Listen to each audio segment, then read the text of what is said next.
thing also, I think that's really difficult for a lot of, how shall I put it delicately, white people to figure out.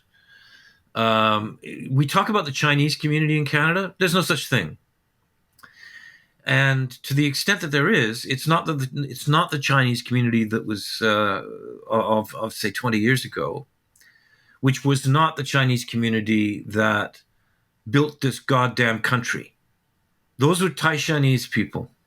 They worked the mines, they built the railroads, they worked in the canneries. I'm an immigrant. We're Irish, and we kind of immigrated into the Cantonese community, kind of a deal.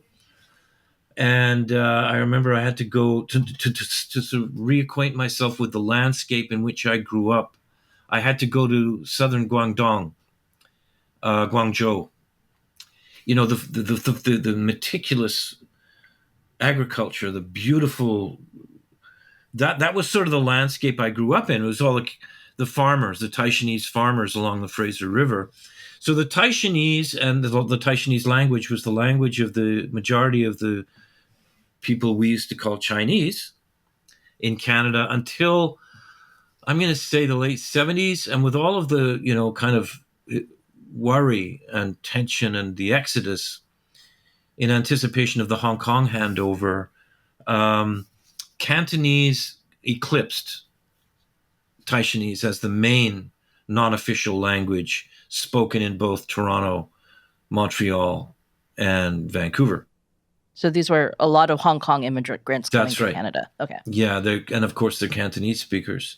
And then, you had the great capitalist reforms in China, and various iterations of wealth migration programs. The immigrant investor program was really corrupt. Brought all of these princelings over, the princeling caste, and really, really wealthy. And this is actually key to understanding what's been going on with Trudeau and what this is all about. There would be, in the last 3 or 4 years, pro-Hong Kong, pro-democracy demonstrations in Vancouver and Toronto and Montreal. And you would have these counter-protesters, and they would show up in their throngs. They would be, organized by the consulates, and they would encircle the protesters in these convoys of Lamborghinis and Ferraris. It's the Mandarin bloc. The thing that's here's what I try to explain it to people this way. Basically, you got what's going on here. I mean, it may not be on the scale of the Pentagon Papers or something like that, but this is the intelligence community that's basically saying we're going to break the law.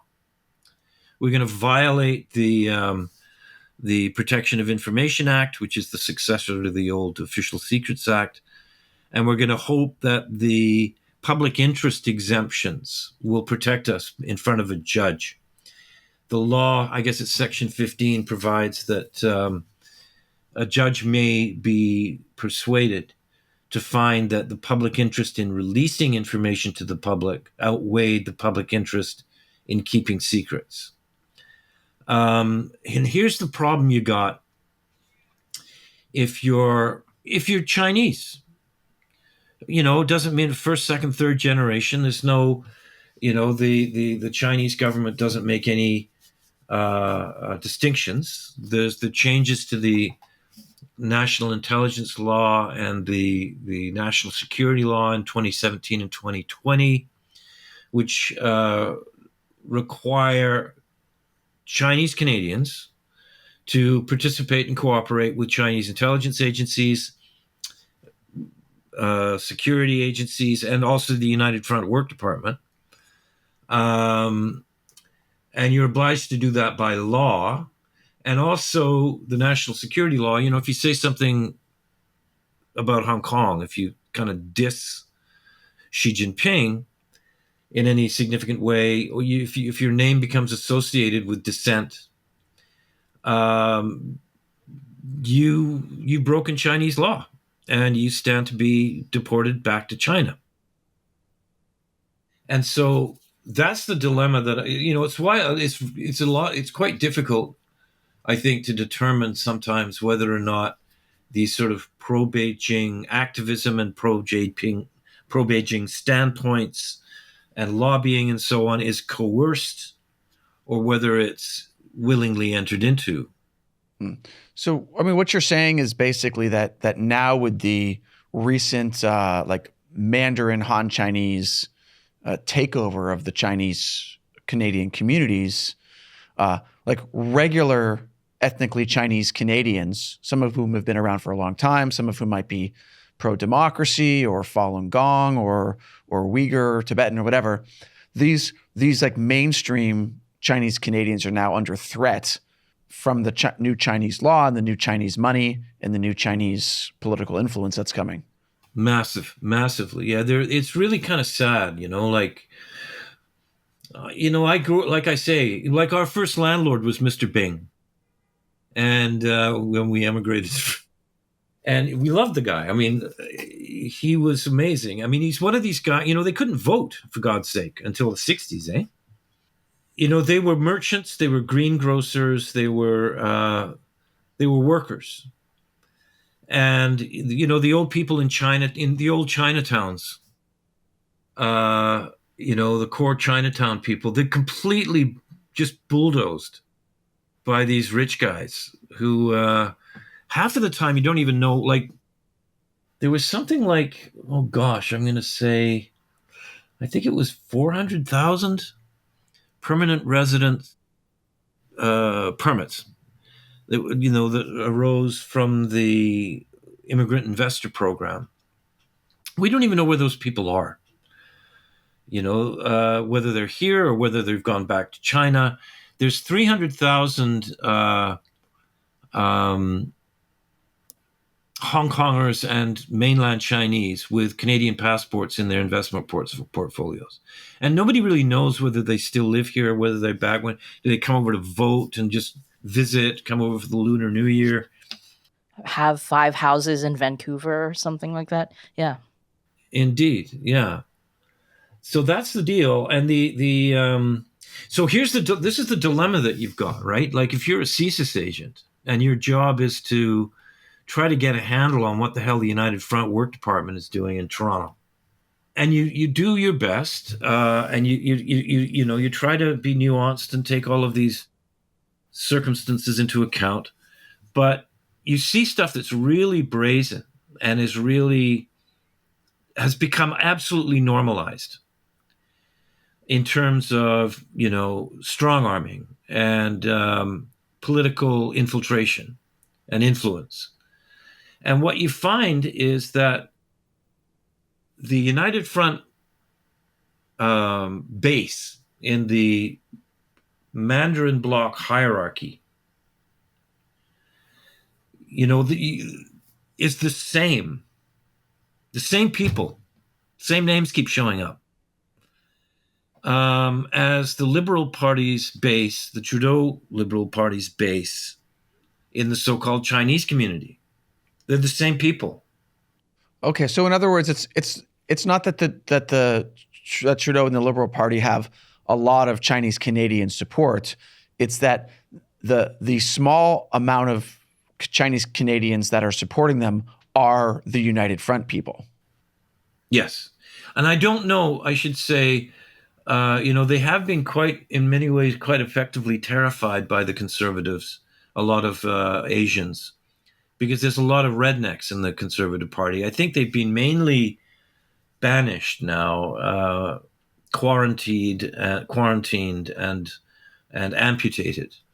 And they've gone to a new party called the People's Party. But, it's been hard. It's been a hard road for the Conservative Party to get a footing among Chinese Canadians. And it serves them bloody right, I think, for the most part. But until Aaron came along, before Aaron, we have people like Mike Chong, a lot of great conservative ethnic Chinese guys, but they really have been frightened by a lot of this stuff. The conventional Chinese media in Canada, Chinese language media in Canada, totally gone, totally monopolized by the Mandarin bloc and the United Front, and of course the influence of social media, WeChat, Weibo, and there's two or three others that are very susceptible to disinformation campaigns. Basically, the Chinese Communist Party is propagandizing to the Canadian Chinese community. Yeah, and the whole conversation has been taken over by the United Front and the Mandarin bloc, basically.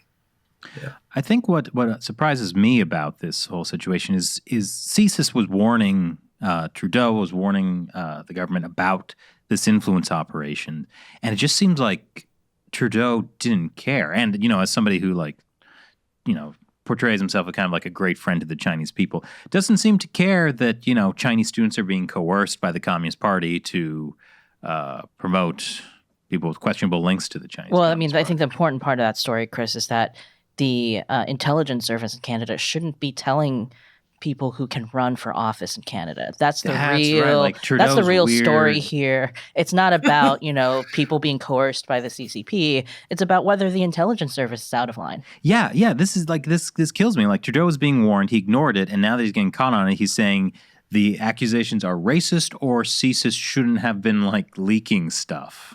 Well, yeah, not only CSIS shouldn't have been leaking stuff, but as Shelley was saying, actually saying that, well, CSIS doesn't have a right to choose liberal candidates in this country. It's odd. That's not, he hasn't denied that this happened. He kind of talks around it sideways like that. It makes him seem more bought off. Well, yeah. I mean, what it sounds to me, I don't know how about you guys, but when I hear that, what I hear him saying is essentially, yes, we were warned that Han Dong is Beijing's guy, and we don't care. And we told CSIS to stay in your lane. That's how I don't know how else we can read it. This is the thing. This has become normalized. There's nothing, it's okay. In inviting the interference of a belligerent and foreign power to interfere in Canada's elections.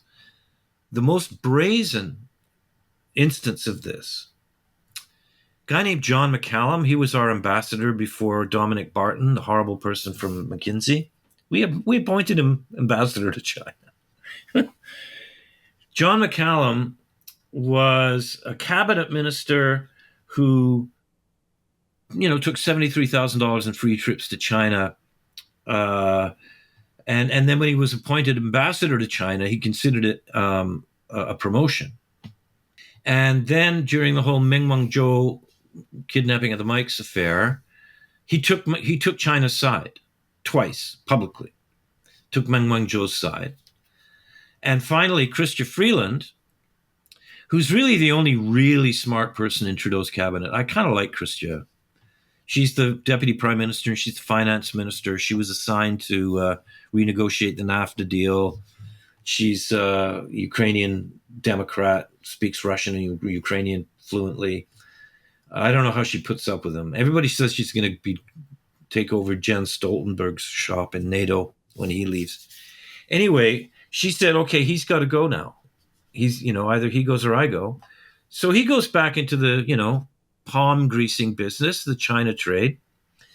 And this isn't something that a CSIS, agent leaked to a reporter or was intercepted in an email or a diplomatic telegram or something. In an on-the-record conversation with a South China Morning Post reporter, John McCallum said that he was doing everything that he could in his communications and relations with his former interlocutors in the Ministry of Foreign Affairs in China to persuade the government in the ways it could conduct its affairs in such a way as to help reassure the re-election of the Trudeau government and defeat the Conservatives. Said this on the record. So I think this is the funny thing, it's a thing about corruption and the way it's different than the other political vices is that the more there is of it, the harder it is to talk about and the less people see of it. So yeah, I think that's what's gone on here is that this is normalized. The idea was that China was the future. China was the way to create a flourishing middle class. That was going to be Canada's golden decade. It was going to be win-win. And so it was just constant and persistent. And I think really irresponsibly, a lot of the media in this country just, well, that's just the way it is. Okay, here's Trudeau. He's invited Li Keqiang up to Harrington Lake with the missus and the kids and, posed for the prime minister's official photographer was sitting in an Adirondack chair. And, it's just, it's become normalized. And I think, so that's why it's hard for the penny to drop. Although things really did start to go sideways when the Mikes were kidnapped.